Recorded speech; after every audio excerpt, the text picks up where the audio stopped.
Party నాయకులు మన్నె క్రిషాంక్ గారి పైన అక్రమ కేసు పెట్టి సంగారెడ్డి జైల్లో ఆయన్ను పెట్టడం జరిగింది. క్రిషాంక్ గారితో పాటు మరొక 7 బీఆర్ఎస్ కార్యకర్తల పైన ఈ కాంగ్రెస్ ప్రభుత్వం అక్రమ కేసులు పెట్టి వారిని సంగారెడ్డి జైల్లో పెడితే మా నాయకులను కలవడానికి స్థానిక శాసనసభ్యులు చింత ప్రభాకర్ గారు, మా జహీరాబాద్ శాసనసభ్యులు మాణిక్రావు గారు, తమ్ముడు ఎర్రల శ్రీనివాస్ గారు, పార్టీ సీనియర్ నాయకులు అందరం కలిసి ఈరోజు వారిని పరామర్శించడం జరిగింది. ముఖ్యంగా కాంగ్రెస్ ప్రభుత్వం ప్రశ్నించే గొంతుల మీద అక్రమ కేసులు పెడుతూ ఏ రకంగానైనా ఈ ప్రశ్నించే గొంతులను అణిచివేయాలని చెప్పి ప్రయత్నం చేస్తా ఉన్నారు.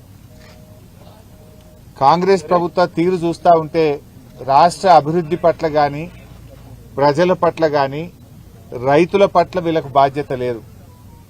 ప్రభుత్వ అక్రమాలను, ప్రభుత్వం చేస్తున్న అన్యాయాలను, ప్రభుత్వ వైఫల్యాలను, ప్రభుత్వం చెప్పిన మేనిఫెస్టో అమలు తీరును ప్రశ్నించే గొంతుల మీద కేసు పెడుతూ మమ్మల్ని మీరు అడుగుతారా అనేటువంటి అహంకారపూరిత రాచరిక ధోరణిని ఇవాళ కాంగ్రెస్ ప్రభుత్వం అవలంబిస్తా ఉంది. ఆనాడేమో 6 గ్యారంటీలతో పాటు 7వ గ్యారంటీ ప్రశ్నించే హక్కును కల్పిస్తాము అన్నారు. ఈరోజు ఎవరు మాట్లాడితే వాళ్ళ మీద case, vigilance enquiry, CID enquiry, కమిషన్లు, అక్రమ కేసులు, అరాచకాలకు పాల్పడతా ఉన్నారు. ఇవాళ క్రిషాంక్ గారి మీద పెట్టిన కేసు, క్రిషాంక్ గారు పోలీస్ స్టేషన్లో కంప్లైంట్ ఇచ్చినాడు. ఆయన మా నాయకులు కేసీఆర్ గారి మీద, మా పార్టీ నాయకులు కేటీఆర్ గారి మీద, మా పార్టీ నాయకుల మీద ఫేక్ పోస్టులు పెడతా ఉన్నారు, తప్పుడు వార్తల్ని ప్రచారం చేస్తా ఉన్నారు అని ఎవరైతే ఆ వార్తలు ప్రచారం చేశారో, ఎవరైతే తన మొబైల్ నుంచి ఈ పోస్టులు చేశాడో ఆ మొబైల్ ఫోన్ తీసుకెళ్లి పోలీస్ స్టేషన్లో ఇచ్చాడు. పోలీసులకు ఈ మొబైల్లో అన్ని ఆధారాలు ఉన్నాయి, ఈ మొబైల్ నుంచే ఇగో మా కేసీఆర్ గారి మీద, మా పార్టీ నాయకుల మీద అక్రమ కేసులు, అక్రమ పోస్టులు పెట్టారు, దుష్ప్రచారం చేస్తా ఉన్నారు, ఈ మొబైల్లో అన్ని ఆధారాలు ఉన్నాయని అతని చేతి నుంచి మొబైల్ తీసుకొని పోలీస్ స్టేషన్లో పోలీసులకు కంప్లైంట్ కాపీతో పాటు మొబైల్ అందజేయడం జరిగింది. ఇప్పుడు ఎవరి మీద కేసు బుక్ చేయాలి?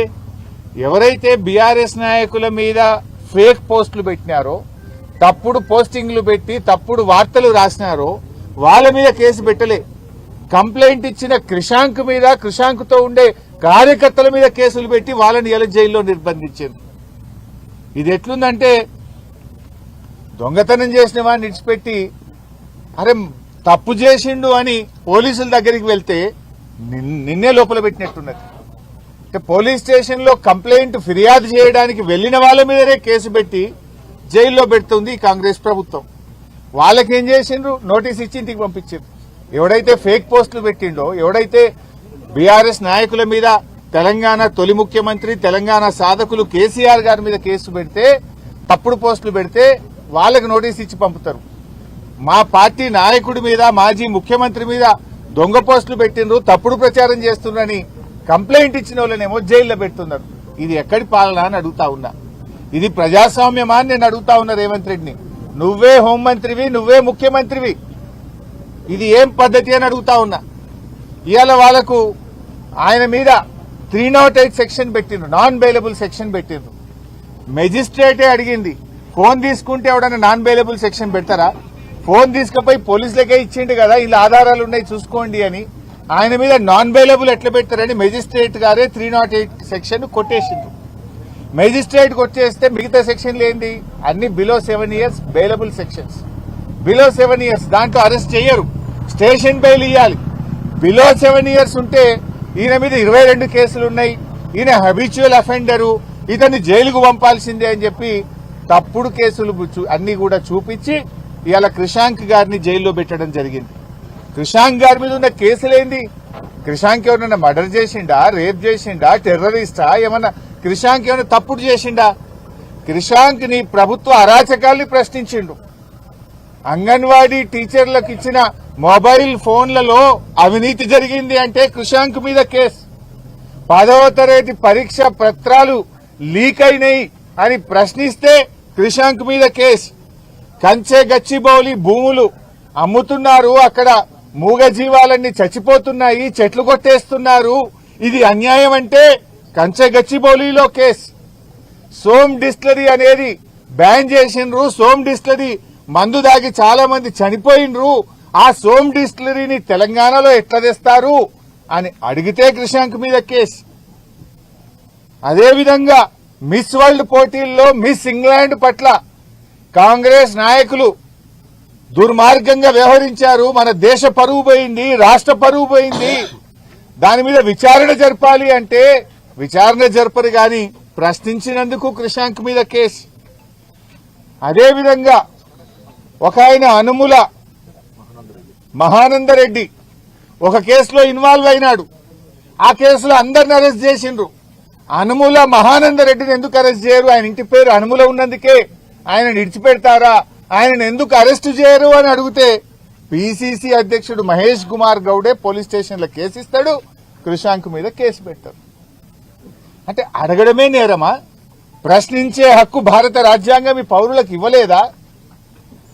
ఇట్లా ఉస్మానియా యూనివర్సిటీలో ఫేక్ సర్క్యులర్ ను రేవంత్ రెడ్డి ఆయన పోస్ట్ చేస్తే ఇది ఫేక్ సర్క్యులర్ అని ప్రశ్నిస్తే క్రిషాంక్ మీద కేసు.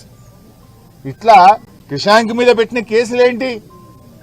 ఈ దేశ పరువు పోయింది, మిస్ వరల్డ్ మిస్ ఇంగ్లాండ్ పట్ల మీరు అవమానపరిచే విధంగా చేసిండ్రు, 10వ తరగతి పరీక్ష పత్రాలు లీక్ అయినాయి, గచ్చిబౌలి భూములు అమ్ముతున్నారు, చెట్లు కొడుతున్నారు, సోమ్ డిస్టిలరీ అనే మందు దాగి చాలా మంది చనిపోయిండ్రు, ఇది మన రాష్ట్రంలో తేవద్దు, ఇట్లాంటి విషయాలు మాట్లాడినందుకు ఇవాళ అరెస్ట్ చేసి జైల్లో పెడుతుండ్రు. అంటే ఇది ఎక్కడి ప్రభుత్వం అని అడుగుతా ఉన్నాం. రేవంత్ రెడ్డి నీ అరాచకాలకు ప్రజలు గమనిస్తా ఉన్నారు, తప్పకుండా తగిన విధంగా బుద్ధి చెప్తారు. ఇట్లా ఎన్ని కేసులు, మెదక్లో మా పార్టీ నాయకుల మీద కేసులు, సంగారెడ్డిలో మా నాయకుల మీద కేసులు, రాష్ట్ర వ్యాప్తంగా లగచర్లలో చూశాం, మా గిరిజన బిడ్డల మీద ఏ రకంగా అక్రమ కేసులు పెట్టారో చూశాం. కేసులతో గొంతు నొక్కలేవు, కేసులతో నువ్వు మళ్లీ గెలుస్తా అనుకుంటే అది మూర్ఖత్వం. హిట్లర్ను మించిపోయింది నీ మూర్ఖత్వం. నువ్వు ఆ జూబ్లీహిల్స్ ప్యాలెస్ లో కూర్చొని నువ్వేదో రాజు అనుకుంటున్నావు, నేనే రాజు నేనే మంత్రి నీకు నువ్వే చెప్పుకుంటున్నావు. కానీ నీకు తగిన బుద్ధి చెప్పడానికి ఇలా రాష్ట్ర ప్రజలు సిద్ధంగా ఉన్నారు. కొంతమంది ఐపీఎస్ అధికారులు ఇలా మా ఫోన్లు హ్యాక్ చేస్తా ఉన్నారు, మా ఇండ్ల ముందున్న సీసీ కెమెరాలు హ్యాక్ చేస్తా ఉన్నారు. బెంగళూరు నుంచి ప్రైవేట్ హ్యాకర్లను తీసుకొచ్చి వాళ్లకు డబ్బులు చెల్లించి హైదరాబాద్ కమాండ్ కంట్రోల్ రూమ్ లో వాళ్లను పెట్టి ఇవాళ బీఆర్ఎస్ నాయకుల ఫోన్లు హ్యాక్ చేస్తున్నారు, మా ఇండ్ల ముందుండే సీసీ కెమెరాలు హ్యాక్ చేస్తా ఉన్నారు. ఇవన్నీ బయటకు వస్తాయి. నేను ఐపీఎస్ అధికారులను కూడా హెచ్చరిస్తా ఉన్నాం, మా దగ్గర అన్ని సాక్ష్యాధారాలు ఉన్నాయి, టైం వచ్చినప్పుడు అన్ని బయట పెడతాం. రేపు బీఆర్ఎస్ ప్రభుత్వం వచ్చిన తర్వాత మీరు రిటైర్ అయినా మిమ్మల్ని వదిలిపెట్టము. మీరు రిటైర్ అయితమేమో అనుకుంటున్నారేమో గాని రేపు మీ మీద దానికి సంబంధించినటువంటి కేసులు నమోదు చేస్తాం, విచారణ జరుపుతాం. మీరు చేసిన అక్రమాలకు మీరు తగిన మూల్యం చెల్లించుకోవాల్సి వస్తుంది. అప్పుడు రేవంత్ రెడ్డి కాపాడలేడు, మిమ్మల్ని ఎవడు కాపాడలేడు. రిటైర్ అయితే సొంత డబ్బులతో అడ్వకేట్లను పెట్టుకోవాల్సి వస్తుంది. గుర్తుపెట్టుకోండి, చట్టానికి అనుగుణంగా నడుచుకోండి. కానీ చట్టాన్ని అతిక్రమించి ప్రైవేట్ హ్యాకర్లను ఎంగేజ్ చేసి బీఆర్ఎస్ నాయకుల ఫోన్లు హ్యాక్ చేస్తే, బీఆర్ఎస్ నాయకుల ఇండ్ల ముందుండే కెమెరాలు హ్యాక్ చేస్తే మీరు రేపు చట్టం నుంచి తప్పించుకోలేరు అనే విషయాన్ని నేను వాళ్ళని హెచ్చరిస్తా ఉన్నా. ఏంది అక్రమ కేసులు? ఇవాళ క్రిషాంక్ మీద ఇన్ని కేసులు పెట్టి జైల్లో పెట్టినా అని రేవంత్ రెడ్డి వికృత ఆనందం పొందుతా ఉన్నాడు. మీరు చేసే అరాచకాలు పాపాలు అన్ని ఇన్ని కావు, ఇవాళ అన్ని రికార్డ్ అవుతున్నాయి, ప్రజల దృష్టిలో రికార్డ్ అవుతున్నాయి, మా పార్టీ కార్యాలయంలో రికార్డ్ అవుతున్నాయి. రేపు వీటన్నిటినీ ఓపెన్ చేయాల్సి వస్తుంది. అయిపోయింది, నీ పని అయిపోయింది. నువ్వు నీ 420 హామీలు లేవు, నీ 420 హామీల సంగతి ప్రజలకు అర్థమైంది. ప్రజలే తిరగబడుతున్నారు. నువ్వు మాటలకు ఎక్కువ, చేతలకు తక్కువ. ఏదన్నా ఒక్కటన్నా అమలైందా? నీ మాటలు ఏదైనా ఒక్కటన్నా అమలైందా? ఇవాళ నీ జూబ్లీహిల్స్ ప్యాలెస్ చాలదని ఎంసీహెచ్ఆర్డీలో 100 కోట్లతో ఇంకో ప్యాలెస్ కడుతున్నావు. పెడతాం, అన్ని బయట పెడతాం. ఇప్పటికైనా మేము ఒకటే కోరుతున్నాం, నీకు సగం కాలం అయిపోయింది, ఇక మిగిలింది సగ కాలమే. ప్రజలకు ఏదైనా మేలు చేసే ప్రయత్నం చేయి. ఇలా రైతులు చాలా ఆందోళన ఉన్నారు. అరే శనగలు కొనుడు ఆపేసినావు నువ్వు, సన్ఫ్లవర్ కొనుడు ఆపేసినావు నువ్వు. 20 రోజుల నుంచి కొనుగోలు కేంద్రాల్లో పొద్దుతిరుగుడు రైతులు, శనగలు పండించిన రైతులు పడిగాపులు కాస్తున్నారు. కుప్పల కాడనే పండుకుంటున్నారు 15 రోజులకెళ్ళి. మరి నీ మంత్రులు నువ్వు నిద్రపోతున్నావా? నీ ఇంటెలిజెన్స్ ఏం చేస్తున్నది? మక్కలు కొనే దిక్కే లేదు. దానికేందో 26 క్వింటాలే కొంటాం ఎకరాకు అనే కొత్త షరతులు పెట్టినవు. 13 లక్షల ఎకరాల్లో మక్కలు పండినాయి.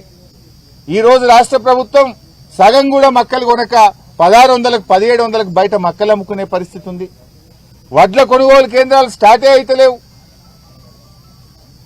ఇలా 5 కిలోలు 6 కిలోలు తాలు పేరు మీద కటింగ్ పెడతా ఉన్నారు. అప్పుడేమో రేవంత్ రెడ్డి పెద్ద పెద్ద డైలాగులు కొట్టిండు, తాలు పెడితే తోలు తీస్తా అన్నాడు. ఇప్పుడు ఎవరు తోలు తీయమంటావు రేవంత్ రెడ్డి? రా ఒక్కసారి రా, కొనుగోలు కేంద్రాలు చూడు. మిల్లర్ల దగ్గర 50, 60 లారీలు నల్గొండ జిల్లాలో మిల్లర్లు దించుకోక 4 రోజులు 5 రోజులు లారీలు మిల్లుల ముందు ఇలా ఆగిపోయి ఉన్నాయి. 10 రోజులు కొనుగోలు కేంద్రాల్లో గన్నీ బ్యాగులు లేక, ఫ్యాన్లు లేక, ప్యాడీ క్లీనర్లు లేక, కొనే దిక్కు లేక రోజుల తరబడి ఎండలో రైతులు మాడిపోతా ఉన్నారు. తరుగు పెడుతుంటే పట్టించుకునే దిక్కే లేదు నీ ప్రభుత్వంలో. ఏ జిల్లాలో పోయినా ఇలా 4 కిలోలు 5 కిలోలు తరుగు పెడతా ఉన్నారు. వెంటనే నేను ప్రభుత్వాన్ని డిమాండ్ చేస్తున్నా, ఇలా బహిరంగ లేఖ కూడా రాస్తున్నా. నీ రైతు డిక్లరేషన్ బోగస్. అరే నువ్వు శనగలు కొనే తెలివి లేదు నీకు, మక్కలు కొనే తెలివి లేదు, సన్ఫ్లవర్ కొనడం ఆపేసి 20 రోజులు అయిపోయింది. వడ్లు కొనే తెలివి లేదు. జొన్నలు అయితే ఇదివరకు కొనుగోలు కేంద్రాలే స్టార్ట్ చేయలేదు. జైరాబాద్ లో, నారాయణఖేడ్లో, జూక్కల్లో, కామారెడ్డిలో, ఆదిలాబాద్ లో జొన్నలు పండిన రైతులు ఇవాళ సంగారెడ్డిలో చాలా ఇబ్బంది పడుతున్నారు. జొన్నలు పండిన రైతులు కొంటవా కొనవా జొన్నలు? ఏంది అసలు? రైతులకు ఒక క్లారిటీ నువ్వు. ఇప్పుడు సన్ఫ్లవర్ శనగలు ఆపేసి 20 రోజులు 20 రోజుల నుంచి వాళ్ళు మార్కెట్లే ఉన్నారు రైతులు. పాపం జొన్న రైతులు నువ్వు కొంటవా కొనవా అయోమయ పరిస్థితుల్లో ఉన్నారు. సన్న వడ్లకు బోనస్ ఇస్తా అన్నావు, యాసంగిల బోనస్ ఇస్తావా ఎగబెడతావా? ఇయ్యకపోతే తప్పైందని చెంపలేసుకో, క్షమాపణ చెప్పు. బోనస్ ఇస్తావా ఇయ్యవా ఏదో ఒక సంగతి చెప్పు. పోయిన యాసంగి 1560 కోట్ల బోనస్ ఎగ్గొట్టినవు. మరి ఈ యాసంగిలో కూడా బోనస్ ఇస్తావా ఇయ్యవా? ఏ సంగతి చెప్పవేంది నువ్వు? ఎంతసేపు కేసులు కేసులు, నిన్ను అడిగిన వాళ్ళ మీద కేసులు పెట్టుడు, జైల్లో పెట్టుడు, ఇదే సరిపోద్దా? రైతులు ఎండలు మారిపోతుంటే పట్టించుకునే తెలివి లేదా నీ ప్రభుత్వానికి? రైతుల కష్టాలు నీ ప్రభుత్వానికి పట్టవా? వేల లక్షల మంది రైతులు ఇవాళ మార్కెట్ యార్డ్లలో గోసపడతా ఉంటే నీ మంత్రి పోడు, నువ్వు పోవు, నీ అధికారులు పోరు. మీరేమో ఏసీలలో జూబ్లీహిల్స్ ప్యాలెస్ లో కూర్చుంటే ఎండల రైతులు మాడిపోతున్న పరిస్థితి ఉన్నది. ఇప్పటికైనా ఈ అక్రమ కేసులు బంద్ చేయి, రైతుల గురించి పట్టించుకో, ప్రజా సమస్యల గురించి పట్టించుకో, నీ 420 హామీల అమలు గురించి పట్టించుకో, నీ 6 గ్యారంటీల గురించి పట్టించుకుని నిజమైన పాలన అందించే ప్రయత్నం చేయి. నువ్వు మళ్ళా గెలిచేది లేదు. ఈ మిగిలిన 2.5 ఏళ్లైనా మంచిగా పనిచేయి, ప్రజలకు ఇచ్చిన హామీలు అమలు చేయమని చెప్పి డిమాండ్ చేస్తూ, క్రిషాంక్ గారి మీద పెట్టిన అక్రమ కేసులు ఎత్తివేయాలని, మళ్లీ పీటీ వారెంట్లు వేసి మళ్ళీ అరెస్ట్ చేసి ఇంకా ఎక్కువ రోజులు జైల్లో పెట్టాలనే వికృత చర్యలకు దిగొద్దని కూడా నేను హెచ్చరిస్తా ఉన్నా. అన్ని బెయిలబుల్ సెక్షన్సే. పీటీ వారెంట్ వేసి బెయిల్ రాగానే ఇంకో పీటీ వారెంట్ తేవాలి, మళ్ళీ జైల్లో పెట్టాలి, ఇంకా కొన్ని రోజులు జైల్లో పెట్టాలి. ఏం సాధిస్తావు జైల్లో పెట్టి? దేనికోసం అంటే బయటకు వస్తే మళ్లీ నిన్ను ప్రశ్నిస్తాడు, బయటకు వస్తే క్రిషాంక్ నిన్ను మళ్లీ అడుగుతాడని భయపడుతున్నావా? అడుగుతూనే ఉంటాం. ఇవాళ తెలంగాణ బీఆర్ఎస్ కార్యకర్తలు నిన్ను ప్రశ్నిస్తూనే ఉంటాయి. నువ్వు ఎన్ని కేసులు పెట్టినా, ఎన్ని విచారణలు జరిపినా, ఎంతమందిని జైల్లో పెట్టినా మా పోరాటం ఆగదు. మా పోరాటం రైతుల పక్షాన, మా పోరాటం మహిళల పక్షాన, మా పోరాటం విద్యార్థుల పక్షాన, మా పోరాటం 4 కోట్ల ప్రజల పక్షాన, అన్యాయానికి అణిచివేతకు గురవుతున్న తెలంగాణ ప్రజల పక్షాన బీఆర్ఎస్ ప్రశ్నిస్తూనే ఉంటుంది, పోరాడుతూనే ఉంటుంది. ప్రజల కోసం పుట్టిన పార్టీ మాది. మీలాగా కమిషన్ల కోసమో, దందాల కోసమో, అబద్దాలు చెప్పి అధికారంలోకి వచ్చే పార్టీ కాదు మాది. ప్రజల్లో నుంచి వచ్చింది కనుక ప్రజల పక్షాన నీ అక్రమాల మీద, నీ అన్యాయాల మీద, రైతు కష్టాల మీద, నీ హామీల మీద నిన్ను అడుగడుగునా ప్రశ్నిస్తూనే ఉంటాం. Thank you.